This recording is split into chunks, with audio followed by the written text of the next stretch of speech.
error that was in the PSE e-news, and glad that you got the update. And we are recording this, so we will be posting the video, so anyone who could not make it this morning will be able to watch it later. And we'll give people one more minute to join.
Hey, Nancy, do you want to begin PowerPoint?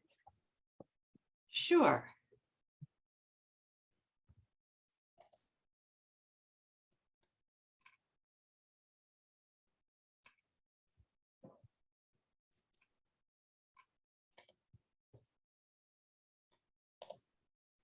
Are you seeing it?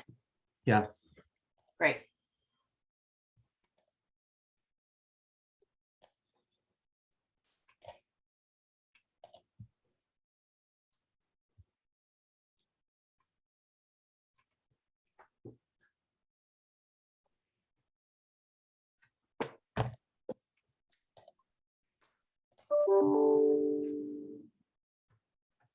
David, I'm happy to keep monitoring the admittance so you can. Thank you, Cheryl. Hey, again, want to welcome everyone to this webinar on the PK-3 Early Childhood Education Specialist Credential, focused on the new literacy standard and TPEs. We apologize for the error that was in the link error that was in the PSFD news. So we're glad you're here. We are recording this, and we will be sharing all the materials with you. I'll be putting a link in the chat in a couple minutes. And we do have time for questions at the end. So glad you're all here, and we look forward to this webinar.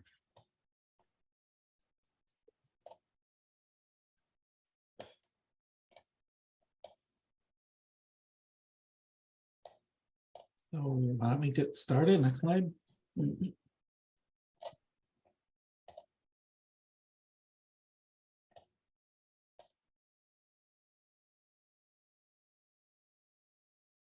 Good morning, everyone. I'm Nancy Brynelson, and I am part of the team that developed the program standard and TPE domain 7 elements for the PK-3 ECE specialist instruction credential. We will do some introductions of the rest of the team in a bit.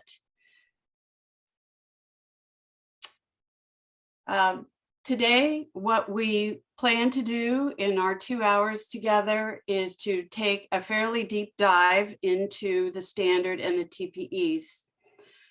As you can see from the agenda, we'll be talk about norms first, then some introductions, not only of all of us, but we're going to ask you to provide some information about yourself. We will be sharing some information about SB 488, which is the reason why we have created this new program standard for for 8 different credentials. Then there'll be a presentation, a little bit of discussion about initial program review, which is what we suspect you are interested in terms of applying for this new credential. That's not the focus of our session, but we'll tell you what we know at this point. Then we'll get right into the issue of literacy, and we're going to spend time looking at all the documents that informed the standard, the resources that are available to you, and really unpack it paragraph by paragraph today. And at the end, we will present some planning questions for you to consider, and we hope to have time for questions and answers. All right. Roxanne, I'm going to turn this to you for norms. Okay, as with all online meetings, we have some norms that we like to follow. One is to tell your brain it's time for the session, and sometimes that's hard when it's an online format. You want to prevent distractions like the one that just happened to me, an alarm going off. You want to mute yourself to minimize any background noise. Resist the urge to do other work. That's the #1 problem we find with online distractions when having meetings. You want to answer your emails at the same time you're doing the meeting. Try to resist that. Periodically want to look away from the screen to keep your eyes from getting tired. This is a 2-hour meeting. And then you want to have your camera on. It's nice to see all of you. Thank you.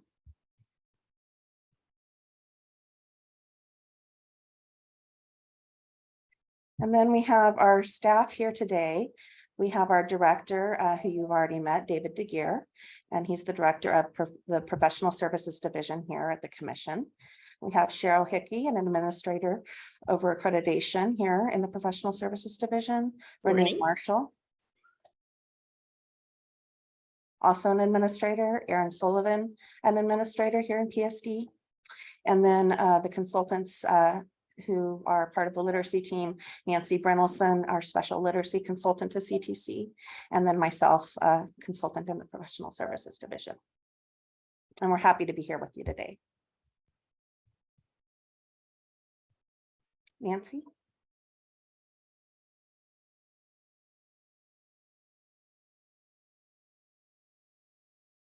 Looks like we have quite an audience today, and we are sure that you bring a lot of professional expertise from a variety of areas to this work.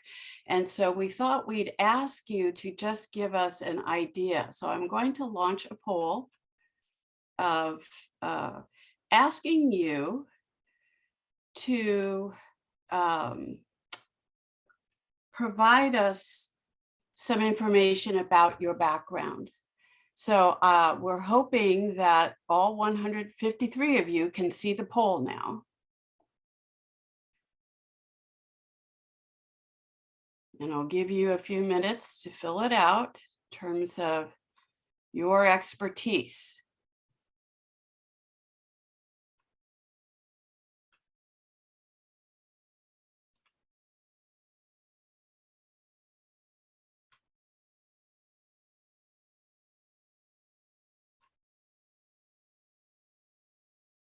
About 45% of you have participated in the poll so far. I'll wait a moment to see if we get a few more.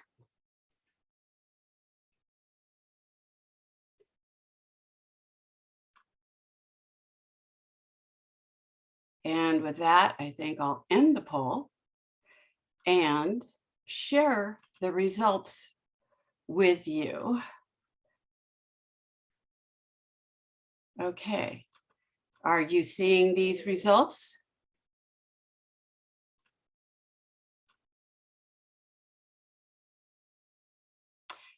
So we have a wealth of experience in this Zoom meeting today in the areas of child development and early childhood education, teacher preparation, also in multiple subject credential programs, teaching literacy in preschool and K-3, biliteracy, multilingual programs, also integrated and designated ELD. So you get a sense of who is here. Also some of the important topics: dyslexia, universal design for learning, multi-tiered system of supports, and asset-based pedagogies. What is important, we think, for you to consider in terms of this is probably a microcosm of your own campus, your own region, and the expertise is rich, wide, and varied. And we want to encourage you to work together. Those of you with child development and early education experience, and those of you with multiple subject experience, it's going to be critical that you work together, and you all have very valuable information for implementing this standard as well as all the standards in PK-3. And so we are promoting collaboration. So thank you for taking a moment to give us that information. We're going to start with what started us on this journey, and that is SB 488 as background. Roxanne? Yes, so as Nancy mentioned, SB 488 influenced our literacy standard and TPEs, teaching performance expectations, for 8 of our credentials, our teaching credentials.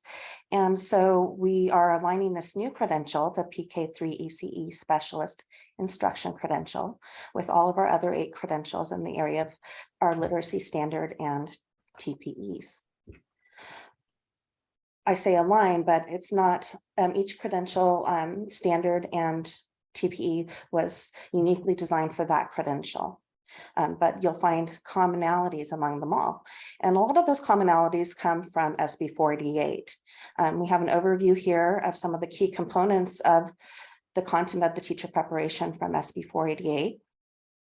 First, we have evidence-based means of teaching foundational skills. That includes print concepts, phonological awareness, phonics and word recognition, and fluency. Then we have tiered supports for pupils, reading difficulties, English learners, exceptional needs. There's ongoing diagnostic techniques and early intervention. And here's something that will help you as you start your journey on your planning. It's in alignment with the State Board of Education adopted ELA/ELD framework, that English Language Arts, English Language Development framework. So that's one place to go as a resource. Then you'll find on our next page that we have an incorporation of the California Dyslexia Guidelines. You'll find those guidelines available on the California Department of Education's website, and just type it in the search engine and it'll pop up for you. We have organized, systematic, and explicit direct foundational skills instruction and practice in connected text. Strong literature, language, and comprehension component with a balance of oral and written language. We have integrated methods of teaching language arts, multiple subject and ed specialist. Some other features of SB 48 that you'll find in the future are the certification of all programs by the commission, and then a performance assessment for this standard and for the TPEs actually. And so it would be how that's going to look is still to be determined. It's still going to be designed. And Nancy? Thank you, Roxanne. David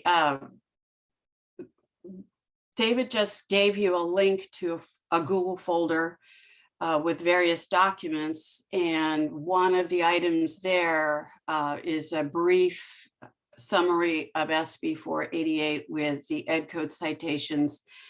I think it's labeled SB 488 key points, and we would refer you to that. But there are definite requirements that we are working to fulfill. And before we go into detail about the program standard and the TPEs, we wanted to spend a few minutes talking about what you'll be doing soon, and that is initial program review. And Cheryl Hickey and Erin will be presenting this. Good morning, everybody. Thank you for being here. We wanted to make sure to talk about this for a moment because we know that those of you who are looking for offering this program, this new exciting PK-3 ECE specialist instruction credential. Some of you really want to start soon and get working on this. And we have been working really hard to get everything in line so that we can accept your proposals and have reviewers who can review the documents and have them approved as soon as we possibly can.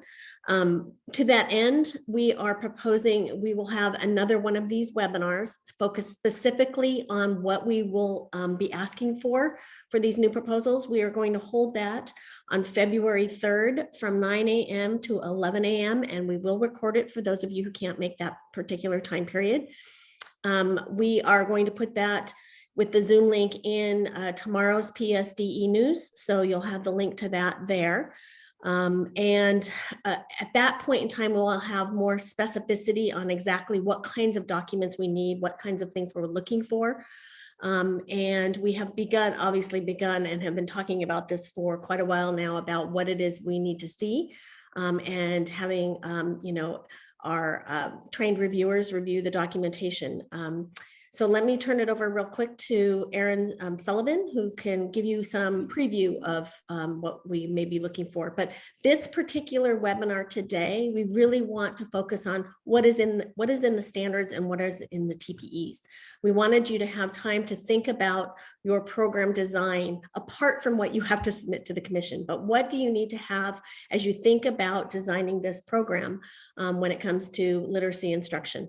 So this today will be focused primarily on the content of what is in the standards and what is the expectations around candidate competencies. Erin? Yep, thank you.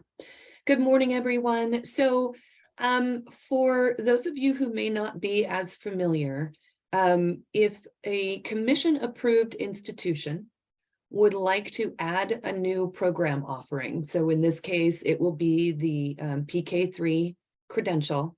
We have a process for that called initial program review. And as Cheryl said, I'm just going to talk about this at a very high level, but just sort of letting you all know, and please join us on February 3rd.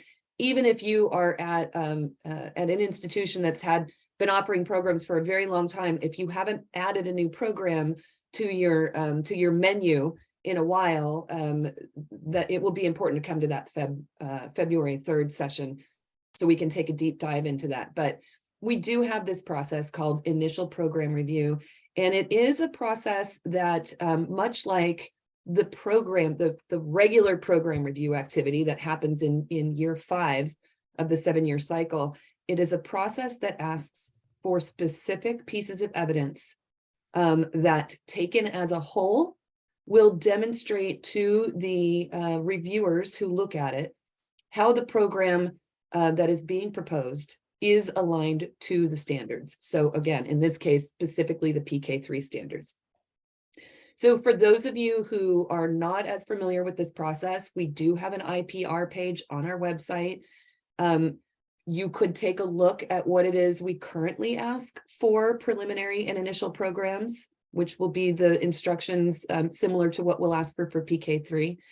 I will tell you that the guidance that's on our webpage right now is not specific to the PK-3 credential, because of course this credential has some additional standards, specifically the literacy standard that we'll talk about today, also a standard on early math and a standard on diversity, equity, and inclusion. So if you were to take a look at the existing instructions for preliminary and initial credentials, just know that we will be adding to anything that you see there now, because we have some additional information that we have to get from all of you. But it will give you a nice sense of the flavor of kind of what it is that we ask for and how it is not generally aligned standard by standard. Again, it is a body of evidence that has been determined that if reviewers take it as a whole and review all of it, it should demonstrate alignment to the standards. So I just want to let you know that. Give you something maybe to sort of look forward to give you a sense of what we'll be asking for. And just as Cheryl mentioned, it is a peer review process. So we will be bringing together individuals like yourselves. In fact, we will be doing some recruiting soon. So please be thinking about if you can offer your time or if you have some colleagues with not just multiple subject expertise, but of course we want that early childhood education expertise. Some individuals who can be available to help with this review process, because staff does not review these documents. We ask for peers to do this review process. It will be an iterative process, as you see here, meaning it's not a one and done. If you submit and it's not right, we're not going to say no. It is a process where, again, your peers will review the evidence that has been required. They will provide some feedback for any areas where they're not clearly seeing demonstration of alignment to the standards, or they need some additional clarification or information, and that feedback will be returned to the programs then, and they'll have an opportunity to respond to that. And that process for these brand new programs is allowed to kind of go back and forth until everything is perfectly aligned, or, well, everything is perfectly aligned. No one's ever just thrown in the towel and said, I'm not doing it. So you will have lots of opportunities to continue to work with us to get that evidence right until we can get a demonstration of alignment. And the final step in all of that is to take aligned programs to the Committee on Accreditation for their approval. And that approval happens at a public meeting. And again, because we really do want to try to support the approval of these programs as quickly as possible for all of you. We have had some conversations already with the COA about a potential need to hold a special meeting just so we can get these programs approved. So we really are trying our best to get everything in place and to move things forward as quickly as possible following that February 3rd meeting. And just one last thing before we turn it back over to Nancy is that once we open the window, and we expect the window to be open sometime in mid-February for accepting documentation, we'll let you know the exact date. But once we open that window, it's open forever. Yeah. So in other words, if you're not ready yet to submit and you want to take your time and submit later, whenever you're ready, we're ready to receive it. Some of you are go-getters and are ready, and you really want to submit now, as soon as we open the window, great. But that is your choice. That is up to you in terms of your timeline. So going back to that question on due date, there is no due date because the window will not close. Once standards are approved and a program is available, institutions, as long as it's already a commission approved institution, institutions can submit evidence to offer any of the, I think right now it's 41 credential programs that we have standards for at any time. And more on February 3rd. Yes, Please look at the come. PSDE news tomorrow for the Zoom link. Yep. And we'll make sure the Zoom link is correct. Yes.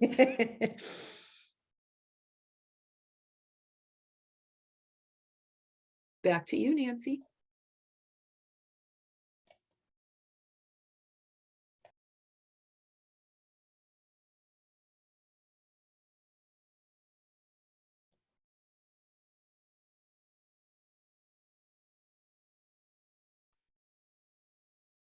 All right, thank you so much. When one is sharing a PowerPoint, the menu bar doesn't come up as easily. We are turning our attention now fully to literacy.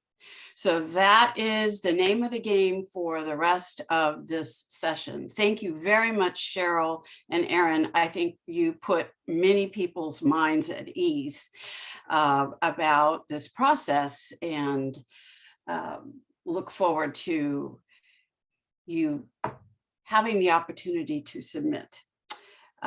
So let's start with the big picture. What should programs be thinking about? And I think the good news is that you're not all starting from scratch. You have been teaching candidates how to teach young people in early education settings, as well as in elementary settings, all about literacy for a long time. So the things we're going to share with you today, some of it may be information that you know very well and that you've very familiar with, but we're going to be at a fairly basic level because we want everyone to have access to the same information. So please, bear with us if this is something that you're quite familiar with in some cases, but I suspect there might be one or two things that would be new. So, big picture, what are you already doing? What is it that you may need to do that's new? How are you already organized? The PK-3 credential is intended to promote the implementation of developmentally appropriate practices for children from preschool, pre-kindergarten, all the way through grade 3. It's a wonderful, exciting new opportunity. When I started teaching, there was such a thing as an early childhood credential, and so it's exciting to see it again. That was a long time ago. The other theme today is valuing the expertise and experiences of current preschool and elementary educators. We're very excited. I'm personally very excited about talented pre-kindergarten teachers earning their full credentials, and current elementary teachers adding this to their repertoire. So I think all of us are needed to make this a go. And what's the bottom line here? We want to ensure that all children become fully literate, that they learn to read, write, speak, listen, and think, and that all legal protections and guarantees are fulfilled. And we'll be talking more about those. This is a quotation from a good friend of mine, Hallie Yap-Slowick from Fullerton, CSU Fullerton. Literacy development is a lifelong process, and instruction and experiences in preschool through grade 12 provide the foundation upon which future possibilities are built. And in that spirit, we will launch into our examination. A very important document for all of this is the English Language Arts English Language Development Framework. If you've taken a look at the standard, you've seen that right in the first paragraph.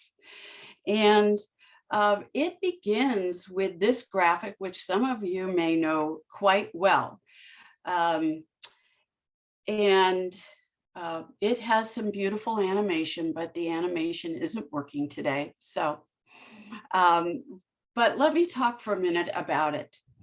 What you see in the outer circle are the goals that were established. This was approved by the State Board of Education in 2014 for children, for young people, TK through 12th grade, readiness for college, careers, and civic life,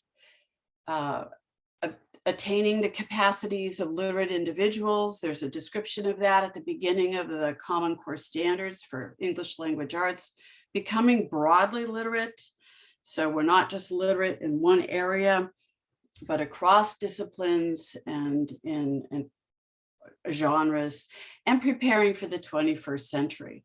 What you see in the center of this graphic are the standards.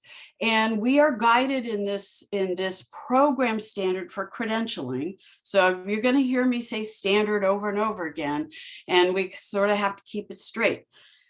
The document we're looking at today is the program standard for the credential, but they are informed by the academic standards that young people, children, are meeting in, and that we are working to support them. So in the framework shows the Common Core Standards for English Language Arts and Literacy, and also the California English Language Development Standards. The framework brings these two sets of standards together, which was the first in the country to do such a thing. As a result of that, and this is across all disciplines, we decided that, and I was part of a team that helped to develop this, that we needed some things that would connect the two sets of standards. And now that we're adding the preschool learning foundations to this, these themes still hold up. foundational skills, language development, meaning making, effective expression, content knowledge. Well, you'll know so much more about that today, more than maybe you ever wanted to know. But those themes really cut across, and that's in large part how we've organized this standard. And then the white background in this graphic shows the context in which we in California think that children should be educated. It should be motivating, engaging, integrated, respectful, and intellectually challenging. So you can read more about this in the framework. We have the citation here, what page it's on, and pretty soon I'm going to share with you how you can find this information. If you're already in the folder of resources that we've provided you, you may have already discovered it. Integration is a theme. Obviously, we are integrating and making into a seamless continuum pre-kindergarten through grade 3. But also within the field of literacy, we're integrating the strands of the language arts, the traditional reading, writing, speaking, listening. Now, what you see here are the categories for the ELA literacy standards. So we have reading literature, reading informational text, and the reading foundational skills. And speaking and listening are together, and language is the last area of the standards. We're also looking at integrating English language arts and literacy. So English language arts is its own content area. There's a lot to learn in terms of literature and all of those pieces, learning to write, etc. But literacy cuts across all these content areas. That's why the name of the standards is the Common Core State Standards for English Language Arts and Literacy in History, Social Studies, Science, and Technical Subjects. And by technical subjects, we mean all other subjects. And, you know, this goes to notions of disciplinary literacy. So at the really transitional K through 3rd grade level, and what you'll see in the standards document, it's listed K through 3, it's assumed that we are integrating these disciplinary areas along with everything else we're doing. Whereas in grades 6 through 12, there are separate standards for that. Then we are integrating the English language development standards along with the ELA literacy standards. And the ELD standards, if you haven't had a chance to look at them, are organized by parts. Part 1, interacting in meaningful ways. Part 2, learning about how English works. And part 3, which is really kind of a reminder to make foundational skills instruction appropriate for children who are multilingual and adding a new language. A big part of this is integrated and designated English language development, which we will talk more about today. And finally, those cross-cutting themes that I already shared with you. And someday I will bring out the graphic and show you how all the circles go around, because this is not hierarchical. There's not one that comes before the other. That clearly there are some sequences. Foundational skills are critical. Young children need to learn those, but they all work together. And so that's my little lecture on that. The other big piece in terms of our big picture here is ensuring that all students, all children succeed in California. We are informed by universal design for learning, equity and asset-based approaches, multi-tiered system of supports. The first instruction children receive should be the best, so that all children have the maximum potential to succeed. That's the whole thinking behind UDL, Universal Design for Learning. But for children who are not progressing as expected, supplemental instruction. And then finally, for children who are really having difficulty, intensive intervention. And all of these can be operating at the same time. We'll look more at all of that as well. Multiliteracy, biliteracy, as well as ELD. There were questions that some of you submitted before this session asking, well, how does that fit into it? We are encouraging multiliteracy and biliteracy, especially in dual language programs, multilingual programs, as we're referring to it more now. And so I will comment on that as we go through. And I will mention that as you have more questions about anything, topics that you want us to address more fully, please let us know in the chat. And not least, last but not at all least, is dyslexia and other disabilities. And dyslexia figures prominently in SB 488. It's not acceptable. You know, back in the days when I was a school principal, which was 30 years ago, a child had to fail. They had to fail all the way, you know, well, there's not enough of a discrepancy between their IQ and their performance. So it was maybe third grade or fourth grade before they got any help. So now we're really rethinking about being clear about what children need from the beginning. All right, so resources. We have a number of resources for you. If you've not already looked at the folder, this would be a good time to do so. And I will get my menu bar back. All right, we have a little poll for you. And we are going to, this is to give you an opportunity to think about resources that you may be very familiar with. It's going to be, you know, a pat on the back. And maybe some things that you need to take a look at. So what we'd like you to do right now is to, as soon as I launch this poll, give us an indication of how familiar you are. Well, if you are familiar, like you've at least read the document once and can discuss the contents of the document across these areas. So give you a moment to do that. I've launched it now.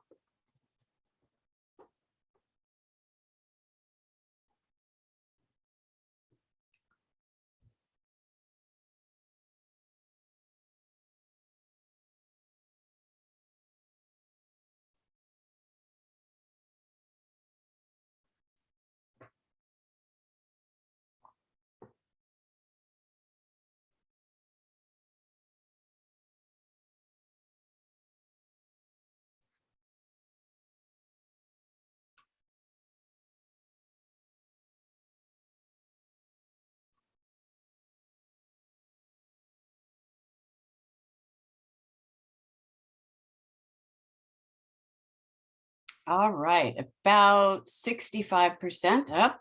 I keep getting more results. So let me stop the poll. Sorry for anybody who hasn't had a chance to participate yet, and share the results with you. So the big winner here today, the two big winners, and not surprising at all, are the standards for English language arts and literacy and the preschool learning foundations. And that's as it should be. That is what's driving everything. Then sort of neck and neck are the two frameworks. Let me see. Well, you know what? Yes, the framework for preschool and for ELA, ELD. So, you know, the ELA, ELD framework isn't getting quite as much love. And I'm noticing that the ELD standards are not a document that some of you may have spent as much time with. And then the California State Literacy Plan. Now, the good news about the actual state literacy plan is that You don't need to go read it. We've pulled things from it for you, and but we will tell you those things that are a part of, that came from that state literacy plan. So thank you. You've just confirmed what I said at the beginning. You have very rich and wide experience that's going to stand you in good stead as you start planning your program. In the folder that you've been given the link to, you will find an annotated bibliography with selected websites. This is just a screenshot of the first page, and pages 1, 2, and 3 of this annotated bibliography would be your go-to reading list if curling up at night. The good news about the Gulp 1,000-page ELA ELD framework is that you don't need to read all of it. You need to look at the sections that are related to transitional kindergarten through grade 3. Beginning on about page 3 of the document, you'll see the last of our kind of go-to items, the California Dyslexia Guidelines, and more on that a bit later today. We've described what these documents are in this bibliography so that you can, you have a preview. And what are those funny little paragraph numbers that are at the end of each of these descriptions? You see that funny symbol. That's showing you where in the literacy program standard for the credential we have cited that document. And then what you see kind of toward the top of page 3 of the bibliography are some additional examples, additional explanation, and some of these examples of practice are quite nice in that they pull together preschool learning foundations along with ELD standards and ELA literacy standards. And finally, you will see a whole list of websites by different topics. So that's, as Roxanne said to me earlier, that's your party favor for today. Well, you may not consider it, a favor, but hopefully you will find this document of use to you, and to fill in any gaps that you may feel that you have in terms of this whole area of literacy. Okay, so that I wanted to share that with you so that as we go through this presentation, you can, if there's something that you say, oh my gosh, where is that? I've never seen that before. All of the documents in the bibliography are linked. So now we're going to turn our attention to the literacy standard and TPEs themselves, okay? And we're going to start with an overview, after which we'll step through it section by section, okay? We'll prepare ourselves for that in-depth look. But right now we're going to take a broad look at the standard. This is how the standard itself is structured. It's a very different program standard from anything else you've worked with in terms of accreditation, because literacy cross-cuts so many areas. It involves assessment, it involves family engagement, it involves working with children who have disabilities, with English language development.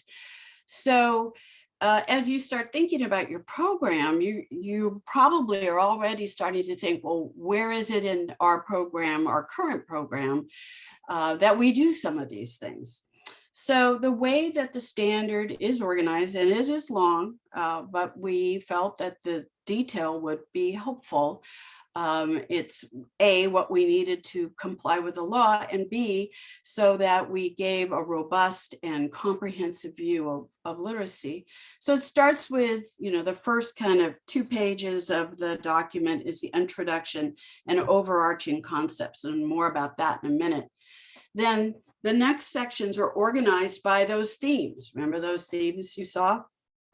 So 7A, B, C, D, E are the 5 themes in the framework, and we have organized the standard by that, starting with foundational skills all the way through content knowledge.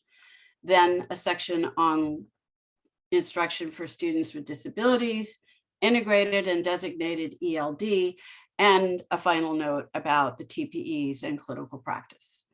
There are a few comments about clinical practice throughout that you'll want to watch out for, and I will point those out to you.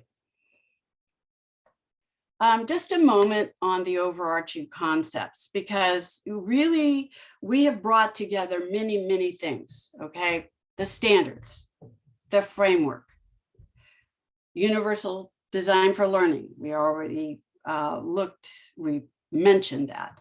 Asset-based pedagogies, socially just learning environments, and the integration of strands and parts of the standards and across disciplines, and effective and varied instruction. So, instruction that is appropriate for the situation. It's not always the same. And then these are elements of the California Comprehensive State Literacy Plan, things that we've all been working with for quite a while: equity, diversity, inclusion, MTSS, that instruction is reflective and responsive to the age, the development, the goals, the families, social emotional learning, and trauma-informed practices. The dyslexia guidelines, and we'll talk more about that. You'll see that it's preceded by the word incorporated, so they take a special place. ELD, both integrated, designated, multiliteracy, multilingual, and assessment for various purposes. So you have all of this in the standard with much more detail, but these concepts are meant to overarch everything that follows in the standard. So that's why I'm spending some time on them, because you should keep them in mind as you read the different sections. One of the resources that we've provided you is a side-by-side comparison of the program standard for multiple and single subject and for PK-3 early childhood. And what we've done in yellow is we've highlighted things that are different about the PK-3 program standard. And there's more or less yellow on these pages, and sometimes you'll see it in the left-hand column for multiple subject. Those are things that are in multiple subject that are not in the PK-3. So this is just, if it's helpful to you, great. If it's not, you can disregard it. But I guess I'm kind of linear, and I like to see how things lay out together. And now, what about the TPEs? The TPEs really grow out of the standard itself. So this chart just shows you the alignment of the TPEs with the different sections of the standards. So for instance, TPE 7.5 is all about the foundational skills. The 7.8 is all about effective expression, etc. So if when you're looking at the TPEs and what candidates are responsible for knowing and being able to do, and something isn't quite clear, go back to the standard, because in the standard, there's a lot more detail and a lot more explanation. And I won't say much about the literacy performance assessment that is being developed. The design team was just named, so that's just getting started, but that will replace the RICA. That was part of SB 488 in 2025. And it will be, this performance assessment will be guided by these TPEs. Not all of these TPEs, however, can be demonstrated through performance. So some of this is also your coursework. And as that effort moves forward, then we will all learn more about it. but just know that the TPEs are really an encapsulation of a distillation of all of what is in the standard in terms of candidates. We have a side-by-side here, just because I can't help myself. So we have highlighted in yellow, the things that are different from, the TPEs for multiple and single and the TPEs for PK-3. So again, if this is helpful for you to see it this way, great. If not, you can disregard. All right, that's your overview. You ready? Take a deep breath, because now we're getting into more detail about the literacy standard and the TPEs. I'm going to be sharing with you key points from each section. So remember that first slide we saw with all the different sections of the standard. And then after a slide or two, and I'm going to highlight some key points. Then I'm going to share a screenshot from a resource that we think might be helpful and as you start to think about it, okay? But remember, everything that I'm showing you in the next slides is related to the program standard. So if you want to follow along and have that open on another screen, you may want to do that so that you can see that text. All right, so the first section and the first paragraph. What's the focus here? Obvious. I've said it again. I'll be a broken record. The academic standards and frameworks for PK-3 children is the big focus, including the 5 themes.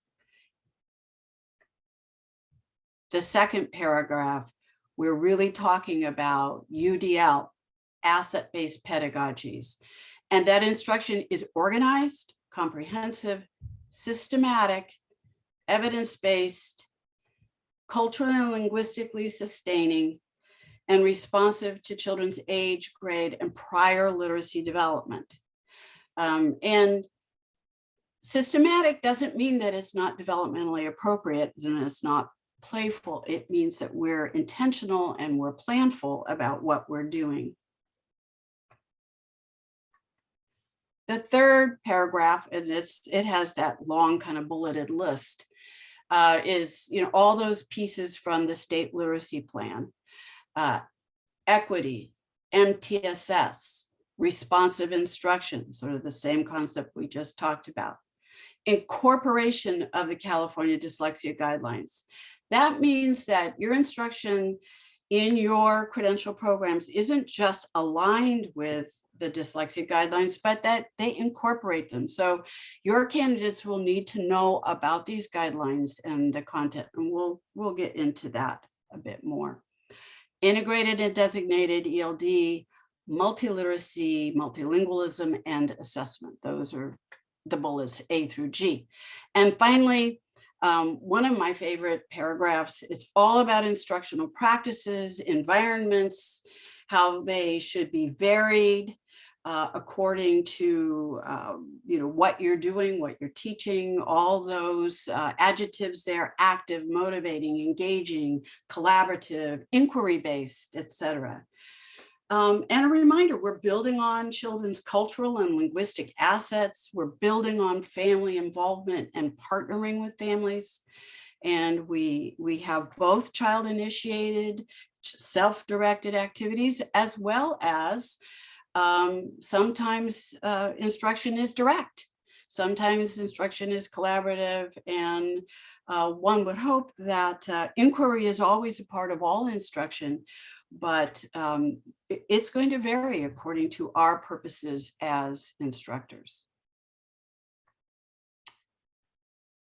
So those are some of the high points from that first section. I went through it quickly. Go through and read them at your, as you have time in more detail. But this is a screenshot from a resource that many of you may be familiar with. It is the Alignment of Preschool Learning Foundations with key early education resources. And what's helpful about this document, if you're not familiar with it, is it shows the continuum from the preschool learning foundations at around 48 months, 60 months, and then by the end of kindergarten. So I'm just showing you a slice right now. And for the topic of vocabulary, but you see how these things move along. And as most of you may know, the preschool learning foundations are in development as we speak. In fact, they're being revised, and there are already drafts that focus groups are going to be looking at, with the idea that they'll be made public or finished in the summer and published in the fall. So that's something to look forward to. So these columns may change a bit, but still this is a very valuable resource as you're doing this work. On to the next section of the credential standard, right? We're now 7A of the credential standard. I don't know off the top of my head what page that is. We have the standards in that resource folder for you, an excerpt from the PK-3 handbook. And you, of course, you have the side-by-side versions. Okay, foundational skills. For some of you, this is old hat. Others of you, this may be more new. First, and just a note about the paragraph numbers.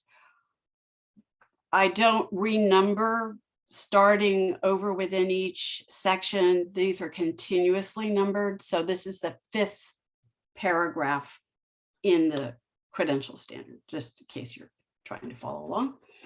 I go through and I just number them, makes it easier for me. Evidence-based means of teaching foundational skills to all children, TK-3. It's part of a comprehensive program. These are requirements right from SB 488. Foundational skills, they're in the standards. They include print concepts, including letters of the alphabet. They include phonological awareness, and that includes phonemic awareness. And there's a difference there. Phonics, spelling and word recognition, decoding and encoding, morphological awareness, you know, those parts of words, text reading fluency, and that instruction is structured, organized, direct, systematic, and explicit. All of this is in the law. In paragraph 6, we expand on what was in paragraph 5. We talk more about phonemic awareness, sound symbol, sound spelling correspondences, spelling patterns, and practice in connected decodable text. Decodable text is also a part of the law, and is intended for children to practice reading, practice the skills that they've been taught, and as they move on. And there is a piece there about learning to form their letters as they write the alphabet, uppercase and lowercase.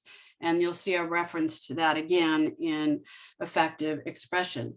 There are lots of places where these overlap with other themes, and you'll want to take note of those.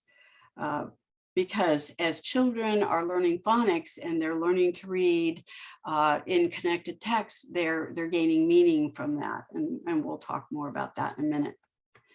And evidence-based means of teaching multilingual and English learner children and foundational skills, and really based on their previous literacy experiences, their home languages.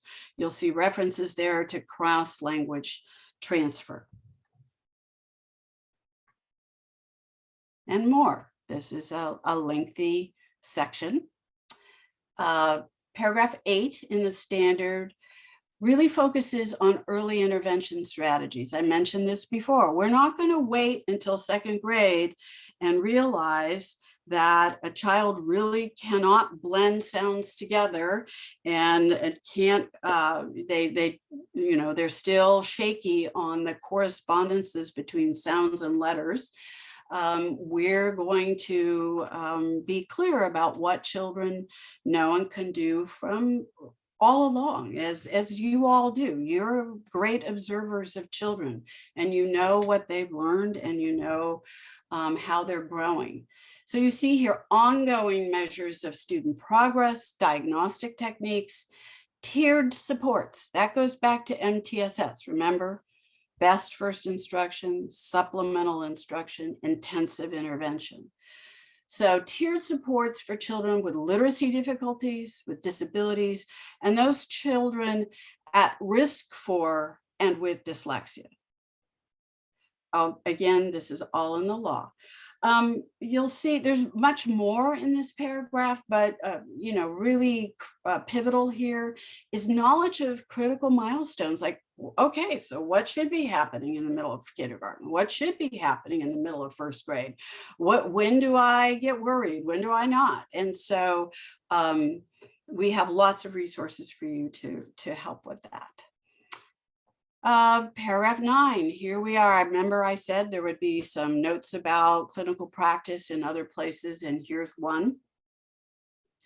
Supervised guided practice in settings that allow candidates to provide comprehensive instruction, including initial or supplemental foundational skills instruction at beginning levels. This is pretty much word for word because it's important, and I wanted to make sure I was clear about it. Beginning levels of reading beyond the earliest years and before children have developed fluency in decoding. So some opportunity for your candidates to really get in there. We're thinking transitional K, K1, etc. And now I'm sharing with you an excerpt from a resource called the California Digital Learning Integration and Standards Guidance. This is a little known resource, and it was developed in response to the pandemic and all of the distance learning that we were doing. Unfortunately, by the time it was done, most people had gone back to school. However, what's really valuable about this document is that it identifies key standards. And as you see here in this example, preschool learning foundations, and related standards in the right-hand column with some instructional considerations. And it really gives you a flavor for, okay, what's really critical here? This document is available, chapter 12, addresses TK as well as other grades. So it goes from TK and then it goes all the way up through grade 12. The standards in high school are 9, 10, and 11, 12, which you're not going to worry about. But we recommend that you just take a look if you want to see some examples of pulling all these standards together. How do these standards work together? How do they integrate? Preschool foundations, ELA literacy standards, and you'll become familiar with this little, the shorthand. RF means reading foundational skills. Kindergarten, standard 3, A and B. So at any rate, if this is helpful to you, great. If not, you needn't. LK stands for language. It's the language standard. And K stands for kindergarten. So as we know, in transitional kindergarten, we are informed by both the preschool learning foundations and the kindergarten standards, although we know that transitional kindergarten children are not expected to meet all of the kindergarten standards by the end of the year, but instruction is informed by both. Okay. On to a new theme. You ready? Okay. Again, we're in the credential, the program standard for the PK-3 credential. We're in section 7B on meaning making. So what do we mean by meaning making? just what is that? In paragraph 10 of the standard, meaning making is described as the central purpose, the whole reason why we interact with text, interpret text. And when I say text, I'm being broad. A text could be something we read, it could be something we look at, view, it could be a video, it could be an oral presentation. So texts and text, the singular plural, is used very broadly throughout the standard. So interacting, interpreting, and composing text, just, oh, okay, what did the author mean by that? As we do research, investigate, as we explore, as we consider things that interest us and ask questions about them, when we discuss with others and speak to others, listen and listen to and give presentations, view presentations.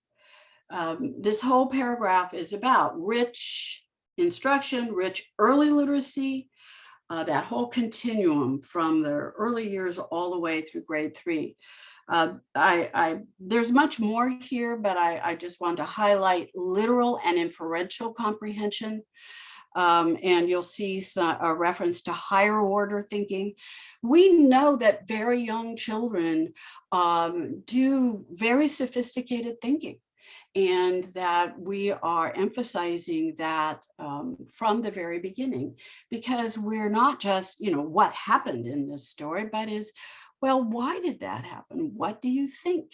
We're engaging children's curiosity as well as their thinking about these things. And then there's a list of all the things that contribute to meaning making. In paragraph 11, we start talking more about the types of texts that children are dealing with.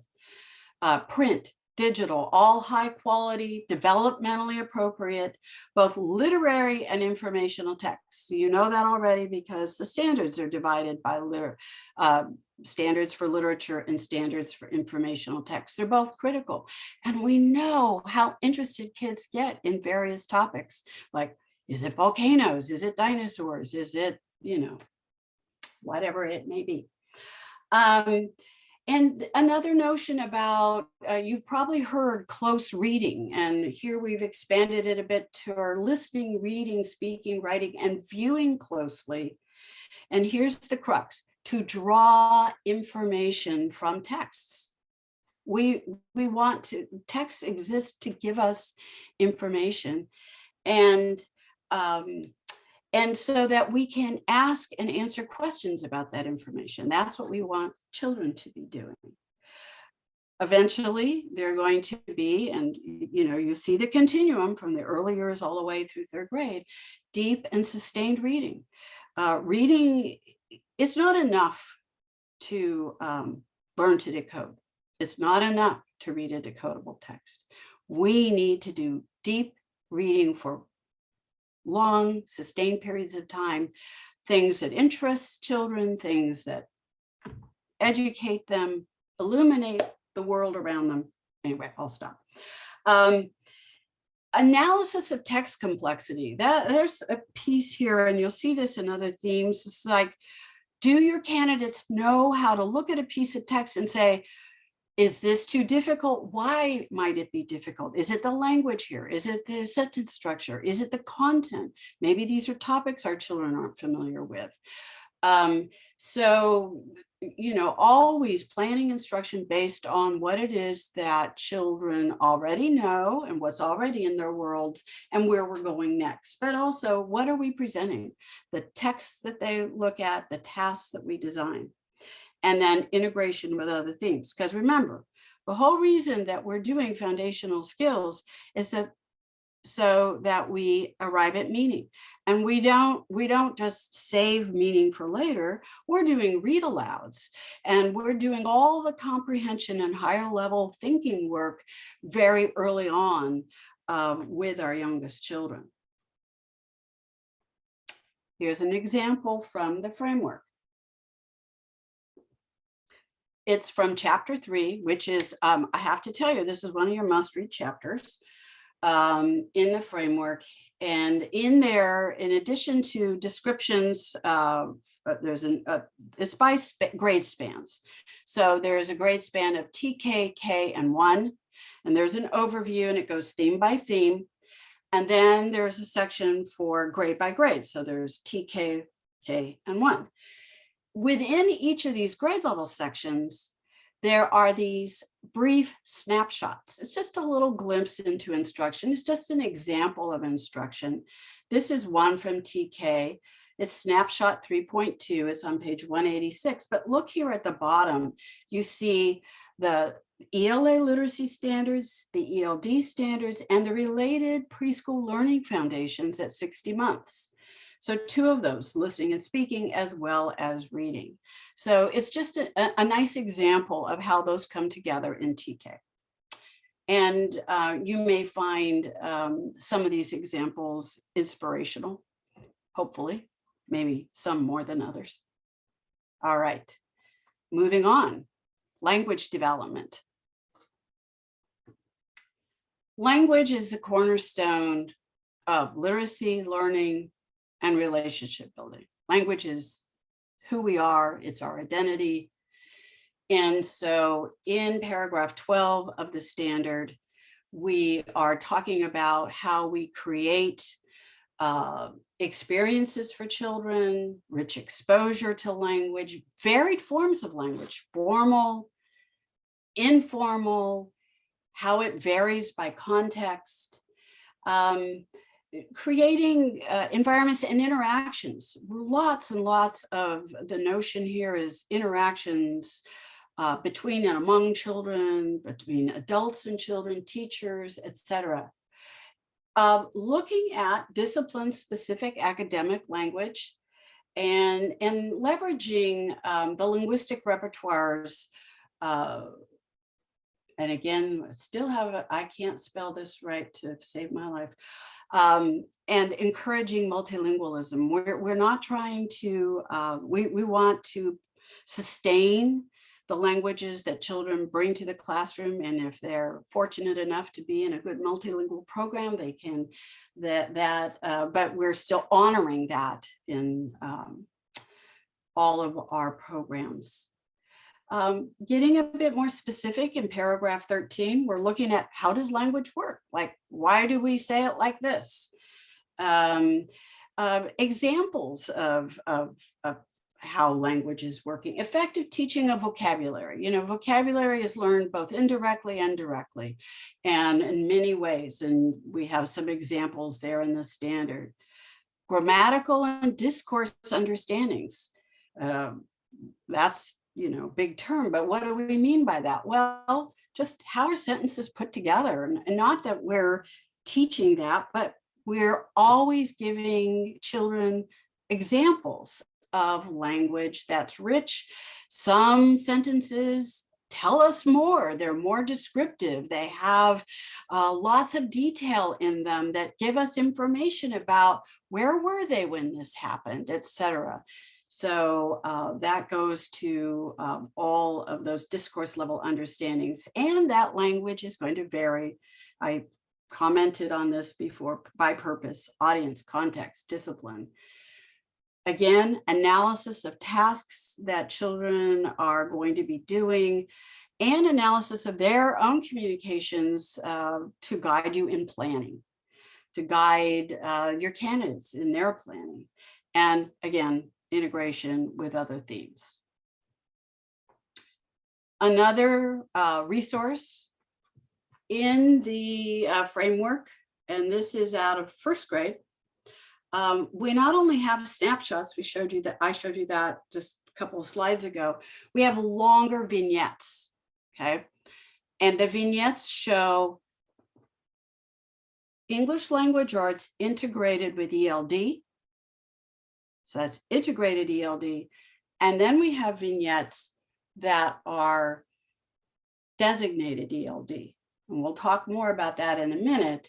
But lots of people say, I don't get the difference. The best way to figure out the difference between the two, read through some of these vignettes. These are like unit plans. They go on for quite a while. So this is just a sample out of a designated vignette 3.6.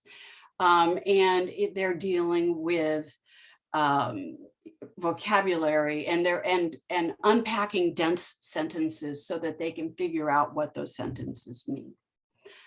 Again, these vignettes will be helpful to you as examples. Effective expression. Okay, moving on to another theme here in our gallop through the standard. We're now on section 7D in the program standard. And I have to say, effective expression is a big topic. So let's get started with it. We are wanting to have children develop both effective oral and written expression, as well as to see examples of that. And so it's everything: discussing, presenting, writing. So those are kind of the big three here. All right. It overlaps a lot with language development. And, you know, some of the distinctions aren't all that critical, but it was a way to kind of get at, you know, language development is more about how children are developing vocabulary and more sophisticated uses of language. Now we're talking about expressing themselves. Okay. Discussion is huge in the standards. Discussion is huge in the preschool learning foundations. Collaborative discussions, opportunities for extended conversations with multiple conversational turns, and communication that varies by purpose, audience, context, you know, with this sort of broken record here. But that nuance in when is, you know, how do we talk about this? When is it most appropriate to express it in this other way? Gaining command over the conventions. What do I mean by conventions? If you look at the language standards, conventions are everything from spelling to quote unquote standard grammar, use of parts of speech, if you will. But that's as children create texts of their own, print text, digital text, multimedia text. And again, leveraging existing languages that children bring to the classroom and encouraging multilingualism. That's paragraph 14. Now we are looking at writing rich environments. Of course, you know, back in language development, it's we're hoping that all of these classrooms are language-rich environments, and we're guiding and supporting children as they learn to write, both formal and informal writing, all kinds of writing, modeling writing for children, engaging children in responding to writing, the writing that they are having read aloud to them, or the writing that they've done themselves, and reflecting and dictating that they do and the writing they do. There's the section here, I'm just sort of referring to it briefly, about the progressions all the way from drawings and scribbles to phonetic approximations to eventually conventional spelling, and the explicit teaching of letter formation. The thing is, when you connect writing letters along with phonics and phonemic awareness, you know, it helps children integrate that. So these all go together. This is where this overlaps with foundational skills.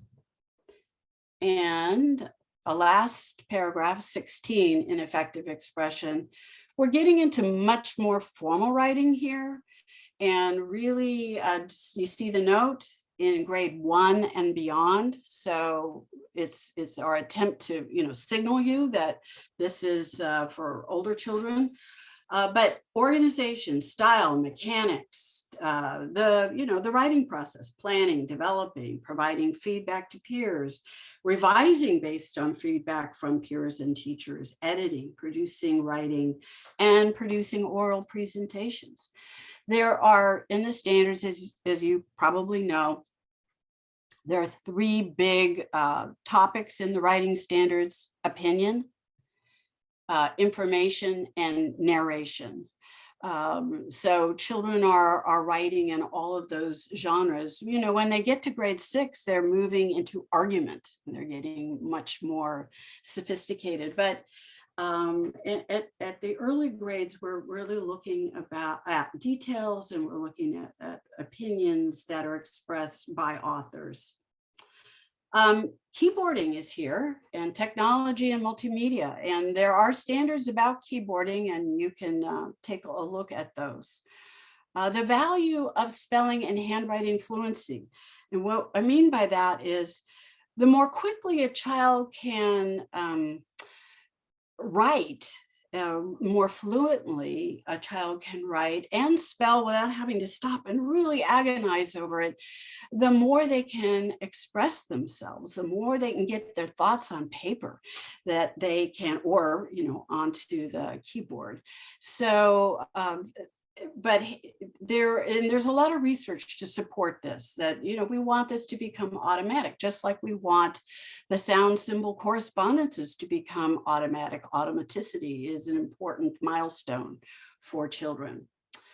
Also, peer assessment, analysis of task materials, and children's communications in planning and integration with other themes. So let's move on to the resource here. Now I've taken a screenshot right out of the ELA literacy standards. This is the writing standards, and this is kindergarten through grade 2. You'll see in standards 1, 2, and 3 that opinion, information, narration. Look at standard 4. It doesn't even begin in kindergarten or grade 1. It doesn't begin until grade 2. So it's helpful to look at how these topics, these same topics in the standards, as you know, I'm sure, extend all the way. There's a topic about opinion, or I would say argument, in grade 12, and also about standard 4 about the writing process and the development of writing. There are analogous standards all the way through high school. So I know it's not the most exciting bedtime reading, but it's what guides what we are doing for children. Okay, we're coming into the home stretch here, all right? Almost. This is the last of our themes, content knowledge. So why are we talking about content? This is literacy, right? Language arts, literacy. What's content got to do with it? Well, we're reading about something, right? We're writing about something. We're talking about something. So you'll see in the standard in section 7E, here's paragraph 17, that there's the literary, cultural, and discipline-specific knowledge that children gain by everything that's read aloud, that they come to read themselves, that they learn by viewing and doing. Integration of literacy across disciplines, and this notion of the reciprocal relationships among language, literacy, and content knowledge. The more you've seen the child who is so excited about dogs. Okay, that's my granddaughter right now. It's all about dogs.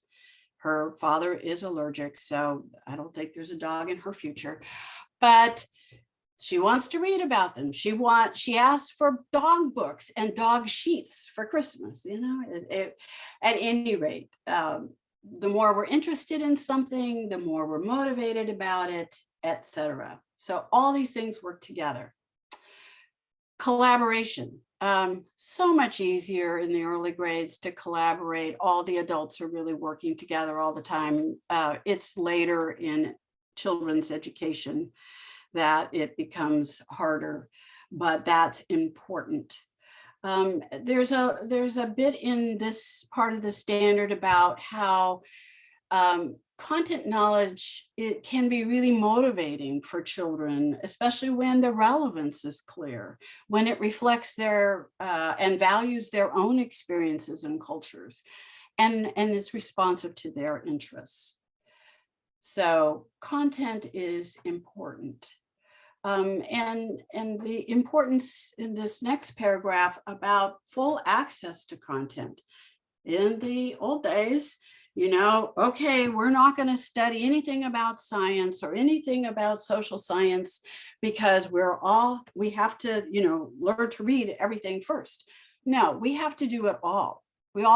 Everything happens together. And so we're not delaying content. And look at all these different ways: print, digital, multimedia, discussions, experimentation, hands-on exploration. Children need all of that, not just one thing, not just hands-on, not just print, etc. Providing supports based on language proficiency, choices that reflect interests, and connecting children's known worlds while enriching and extending those worlds, and getting a sense of how different disciplines use language and literacy. Like, why does the scientist talk about, well, if we had given the plant more water, it wouldn't have died. Moving on to the last paragraph in the standard about content knowledge.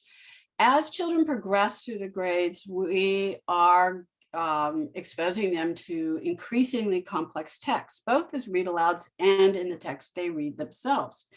And they are researching questions of interest, exploring those. They're starting to evaluate the credibility of sources. Do we believe this? How do we know this to be true? Did a scientist write this about volcanoes? Sharing knowledge. And a nod here to wide and independent reading. Children need to have opportunities to read on their own, to choose what they read. I'm all about every school needs a library and a librarian who helps children find just what they want. This section has a piece on digital literacy, use of technology, and digital citizenship. There's a lot of good information. You'll see footnoted in the standard, that digital integration document. I think I showed you a page from that earlier on, but there's a lot there, even early on as children are starting to look at websites and, how they are good citizens and how they can use technology safely and wisely. Again, same idea, analysis of materials, tasks, student progress is what guides our planning for children and integrating with other themes. Phew. Here's a resource out of that digital learning and integration and standards guidance. This one, I give you this example or just share it with you. This is grade kindergarten. Oh, no, it's TK, pardon me. Here it's more the ELA literacy and ELD standards, but look at how they all work together and the overlap. This is what's important here, the overlap of reading and writing with content. And so just wanted to sort of, we as educators, we tend to silo, it's reading, writing, speaking, listening, or meaning making, language development, etc. So we want to impress that this integration is something that is being encouraged. Okay, so we've finished with the 5 themes, and now we're moving on to the next sections of the standard. This section 7F is children with disabilities. Paragraph 20 addresses a variety of things, but first, how various disabilities impact literacy instruction. Again, remember at the very beginning, I talked about your existing courses. For some of you, this is not what you're discussing as a part of a literacy course, but it may be something that you have in another course. But it's sensitivity to different disabilities. Those are listed in the standard, and how to adapt, differentiate, and accommodate instruction to provide all children access. The use of co-teaching or inclusion models for children with disabilities. This notion of every teacher being responsible for the initial instruction of all children, remember that best first instruction, as well as supplemental instruction. You know, that's what when we say accommodation or differentiation, that's that second tier in the MTSS supplemental. For every child, we all have things where we need a little more time, a little more support, etc. Critical here, collaboration with families and other school professionals as we are working with children with disabilities or who we think may have a disability. But being very careful here to distinguish between emerging bilingualism and learning disabilities. We do not want to over nor under identify multilingual children, English learners with disabilities. And you have a beautiful resource on that in your annotated bibliography. And seeking support from specialists. Is a brand new teacher going to be able to do all this? No, they're going to be a beginning teacher, but they need to know where to go to get help. Moving on then to paragraph 21, we're looking at the incorporation of the California Dyslexia Guidelines, specifically the definition, characteristics, screening to determine literacy profiles. What do I mean by literacy profiles? Just what kind of instruction have children have? Where are they in their progress across all of the areas of literacy? And screening for children's risk for dyslexia. What are some harbingers? What are some indicators that this may be a real problem for them? And effective approaches for teaching and adapting for dyslexia and other literacy-related disabilities. You'll see there that there's a discussion of educating children at risk for and with dyslexia incorporates structured literacy. That is specifically for children in this circumstance. And there are two big sort of notions about that. So what is structured literacy like? It's comprehensive, it's systematic, it's explicit, it's cumulative, multimodal, and it includes all these things, which we've talked about, but phonology, orthography, that refers to spelling, phonics, syllables, and morphology, syllables, morphology, overlaps, syntax, has to do with those grammatical and discourse level understandings, and semantics or vocabulary. So I've just highlighted a few of these key terms. So in the standard, and you'll see in part in the TPEs, these are some of the high points from the guidelines to emphasize. Here are some screenshots from the California Dyslexia Guidelines. And I know that in a number of you have applied for the dyslexia grants through the CTC, and you have those and you're doing very exciting work. There is a list of those campuses with those grants on the commission website, and later I could provide a link for that. I didn't bring it today, but those would be people you may want to really collaborate with because they've done some very, very effective work.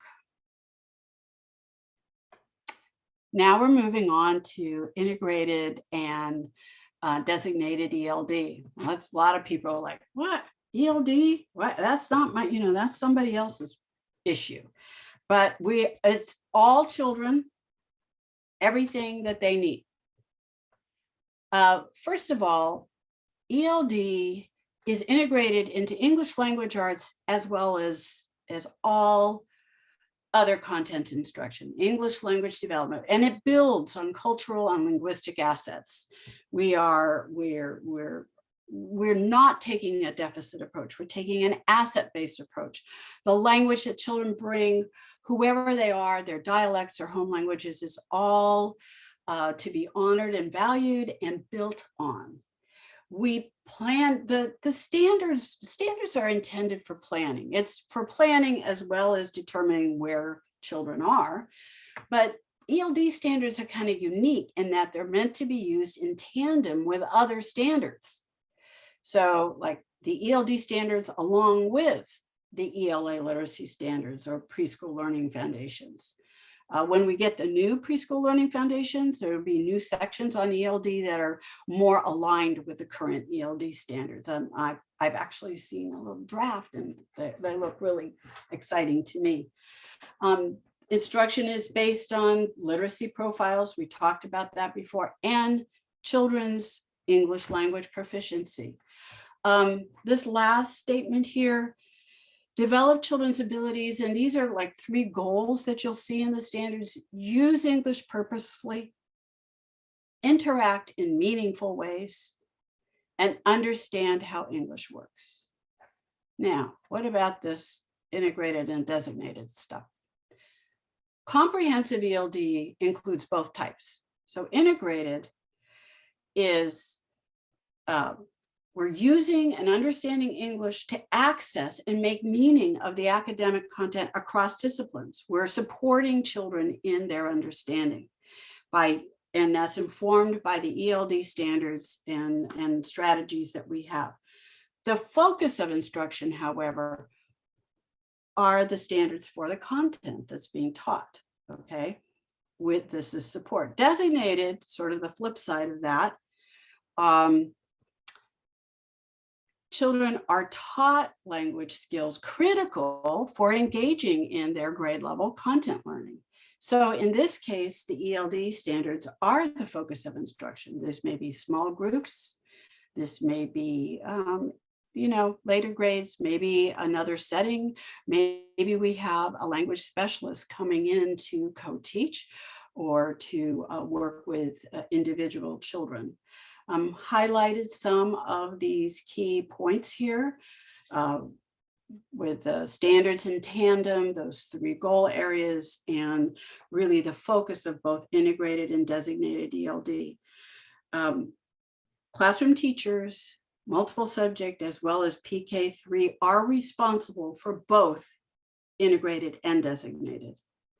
They can do that in partnership with others, but this is all part of their preparation. A lot for new teachers, isn't it? But it's a journey. I wish I could. No, I don't really wish I could start over teaching, but I would do things a lot differently and hopefully much better than I did 40 some years ago. So again, where do you see examples of integrated and designated ELD? And it's so mysterious. Well, it's actually not that mysterious. And I recommend highly that you take a look at the vignettes in the framework. Every grade level, as I said before, has 2 vignettes that are related. So in this case, they're reading the same book. I don't see the title of it right here, but they're all working the same unit. And so, it's the 3 Little Pigs, I think.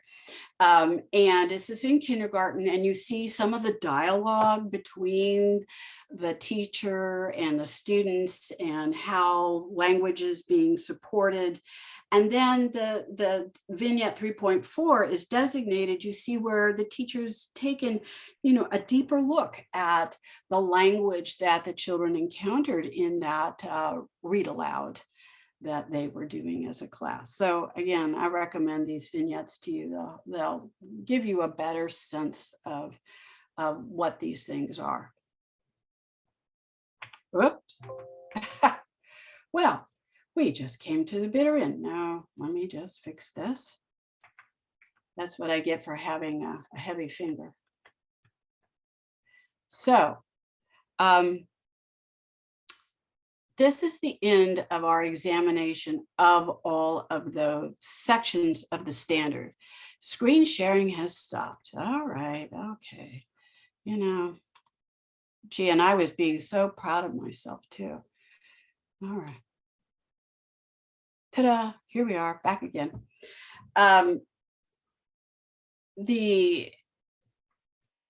There is one last section which is very self-explanatory related to TPEs in clinical practice.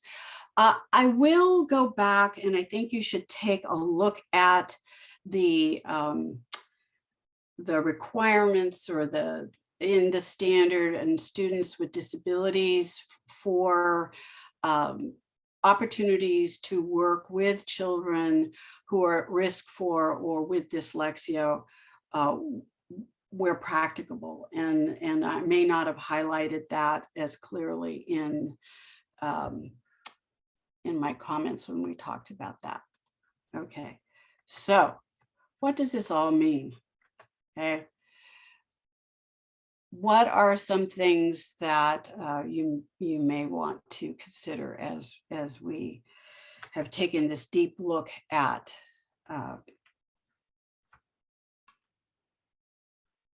the standard? Consider.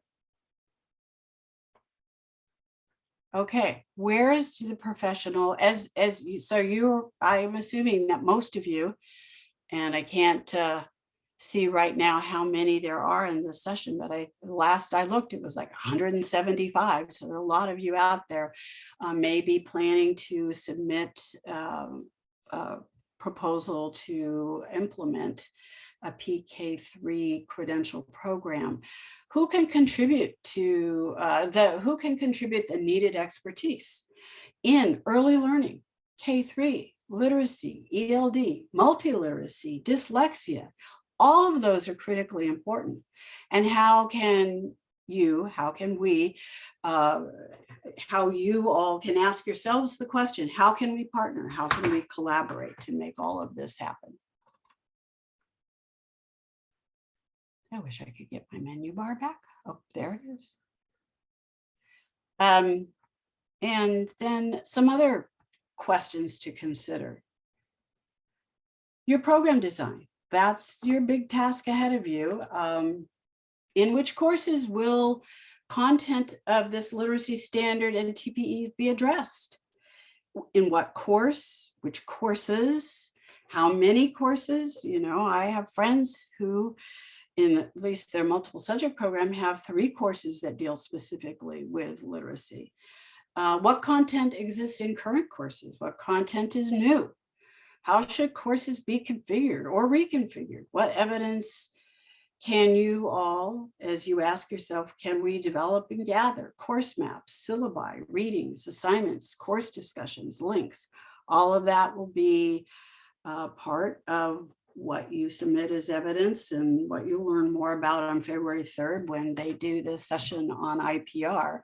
But this is just to start thinking about how, I guess the way I've talked about it is, you know, doing a little self-audit, okay? Which of these sections of the standards are we already doing and which are we not? And, you know, that gives you a good starting place. These are just, you know, grist for the mill. And now we've come to the point in the presentation where I am going to stop sharing so that my menu bar comes back, because we are looking at Q&A. And I know that David has been monitoring the chat all the way through. You may want to take a minute, and if you haven't already, entered some questions into the chat, things that you would like us to address at this point in our session. If people have questions, it's probably easiest if we have you raise your hand. So if you go down under reactions towards the bottom right corner of your screen, there's an option there to raise your hand, and we'll call on people in the order in which they raise their hands.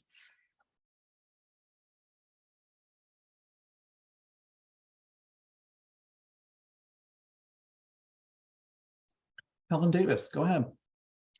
Hi, yes, my background is primarily early childhood education, although I do have an elementary teaching degree in New York. And these are a lot of pieces to coordinate. You've got the foundations, you've got the elementary standards, you've got the science standards. I mean, there are all these pieces, right? I mean, you didn't talk about science standards, but I can't list off all the ones that you mentioned and listed on the last slide. Can you give us guidance about where to start in distilling it? Would you start with the TPEs and then slot things like the foundations in? Like, how do you envision that process as we develop programming?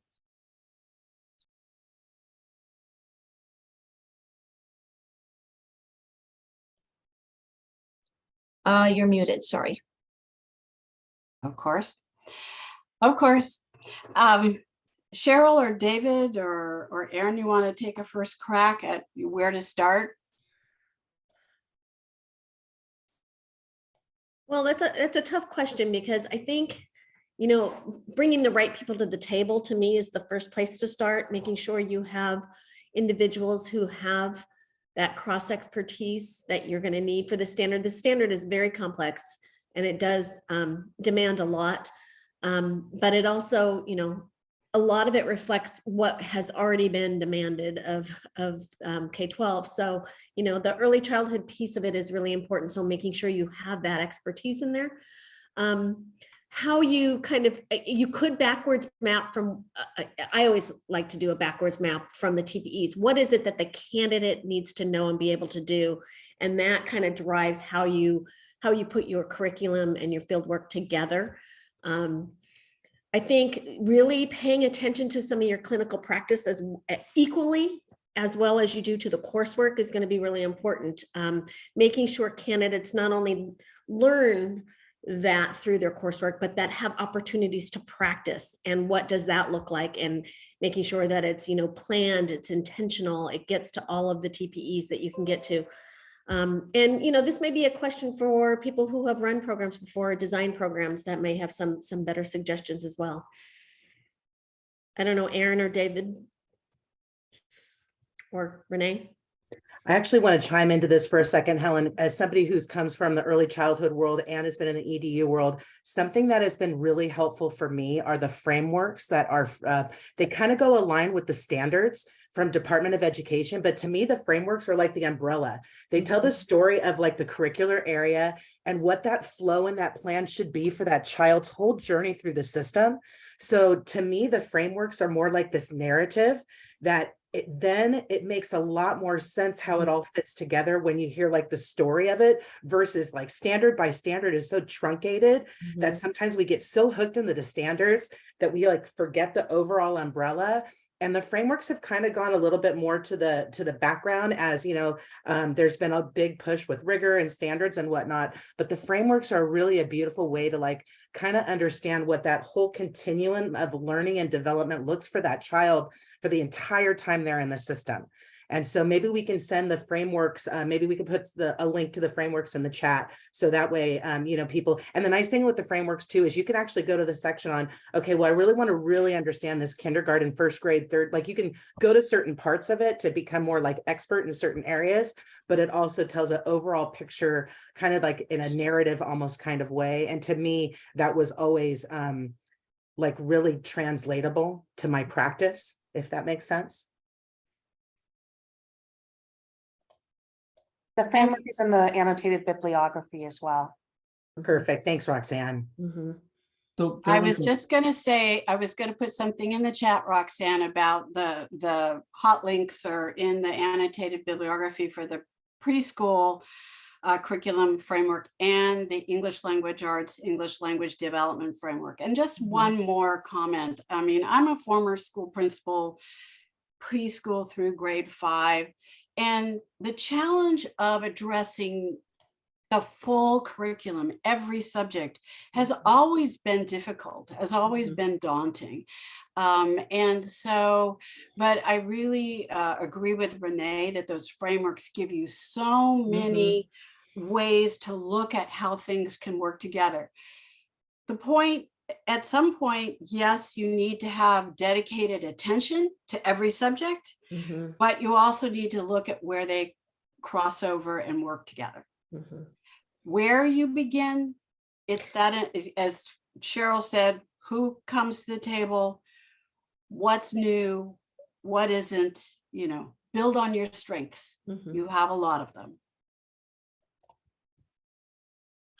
There was a question in the chat about grants, and there is one grant program offered by the commission that could be used for planning for this credential, and that is the Integrated Teacher Preparation Program. So it's the integrated undergraduate grants, and I put a link to that in the chat. Note that the RFA for this grant is currently open and applications are due on February 13th. The legislature only funded this for 1 year, so we will be awarding, there's $20 million available, and we hope to be awarding all of that this year.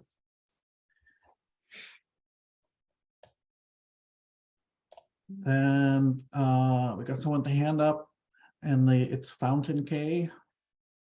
Hi, that's me. My name is Kelly. I work in early ed during the day, and at night I supervise student interns and teachers for a university. I appreciate the comment that was made about fieldwork being as important as coursework. And the handbook is so lovely, lays out what considerations need to be made for districts.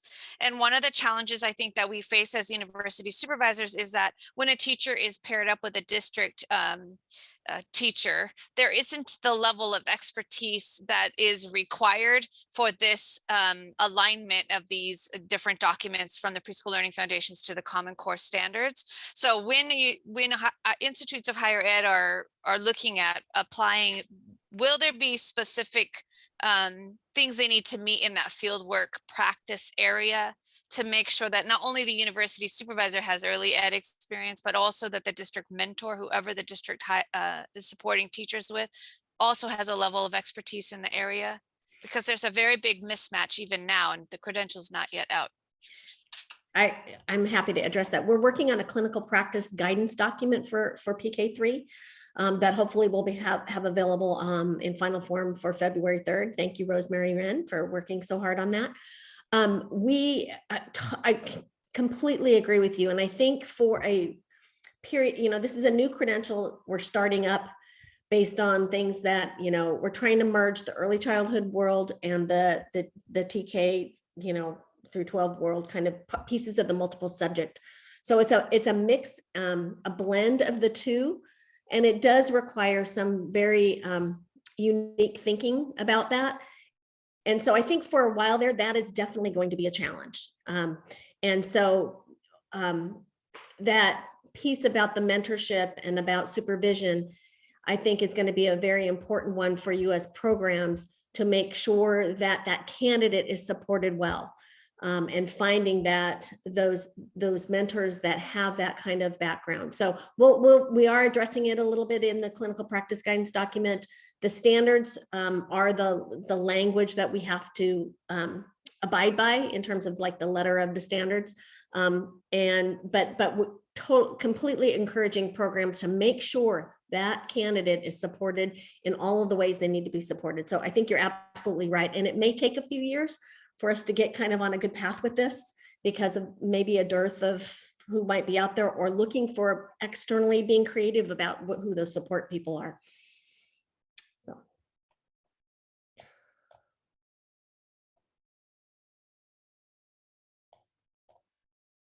Okay, question in the chat. How much should this new credential program overlap with the current TPEs for multiple subject? Nancy, do you want to talk about that document that you shared that compares the standard and TPEs? There is quite a bit of overlap between the literacy standard for multiple subjects and single subjects and the PK-3 ECE. In fact, in the folder, in your resource folder, you have the side-by-side comparison of the programs, the literacy program standard for both. So you can see how they build on one another. So everyone is, it's not just folks who are looking to apply for this brand new credential that no one has yet. It's everyone is going to be dealing with this brand new literacy standard and the new requirements of SB 488. But recommend that you take a look at that side-by-side comparison with the highlighting that's in your resource folder. Another difference is that for the PK-3 credential, there's also a math standard and specific math TPEs that are not currently included in multiple subject.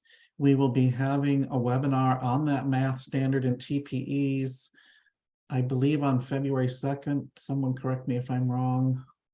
Yes, that's correct. Okay, so there'll be more coming up on that. So that's another area that you'll want to look at that's different than multiple subject.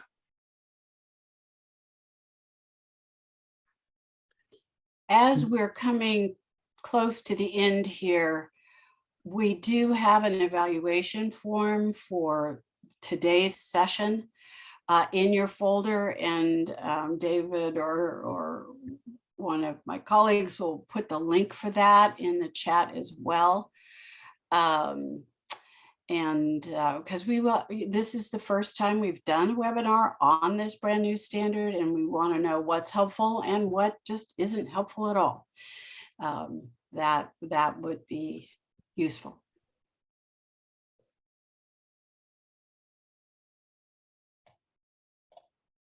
Is there anyone else who would like to pose a question at this time? I see. How do we get on the email list to get notified? Cheryl, you want to talk about that? Well, there are two email, I guess they're not listservs, but there are two email ways. So we have a PSD News, and PSD stands for Professional Services Division. It's the division within CTC that deals with standards, accreditation programs, things like that. So we have an email address on our website. I don't know if maybe Erin, you could drop it in the, great, she's got it. And then we also have an early childhood education mailbox. And Renee, do you have that one that you can share? We will drop it in the chat. I'm looking for the links for the upcoming webinars too. They just went out in the PSD News, and they will be going out in PSD News again tomorrow, but I was going to try and drop them in the chat also. But we'll get the ECE news in there as well. So the upcoming webinars are the one I mentioned on math. There will be another one also on February 2nd on equity, the new equity standard. And then we have not scheduled it yet, but there will be another webinar as well on performance assessment for this new credential.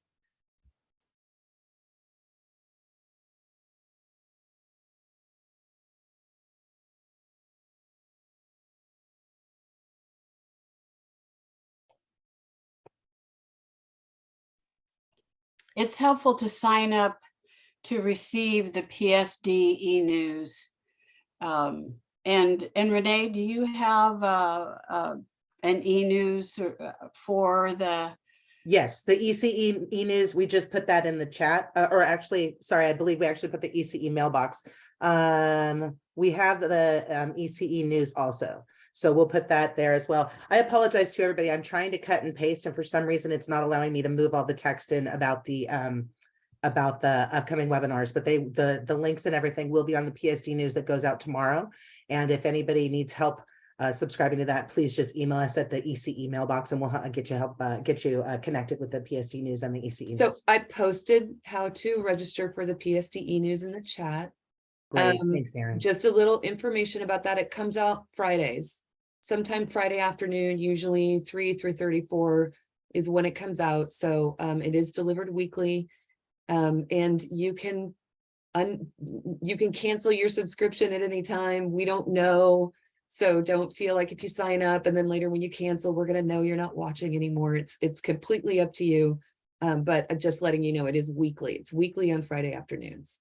And it has a lot of stuff in it. It's not just things about PK-3. It's got a lot of information for programs, information about performance assessments, technical assistance, anything that's scheduled, upcoming commission meetings. So it's a pretty complete e-newsletter. And we are dedicated to keeping the webpage, the PK-3 webpage that we posted earlier in the chat. That is going to be kept up to date. Now that I don't think we'll have announcements about upcoming, but we will always post the webinar materials there, the recordings there, any resources there as this, as this continues to roll out. So we will keep that page updated for you. And you can always email any of us if you have a question about this credential. We have lots of email addresses and they're all listed on the PSD e-news. Well, I want to personally thank you for all your attention today. I know that was a lot of sort of direct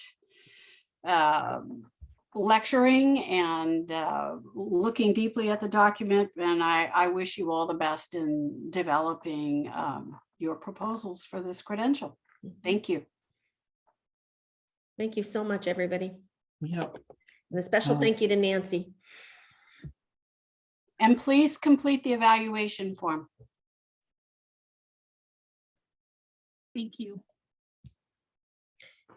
If staff could stay on for a couple of minutes, that would be great.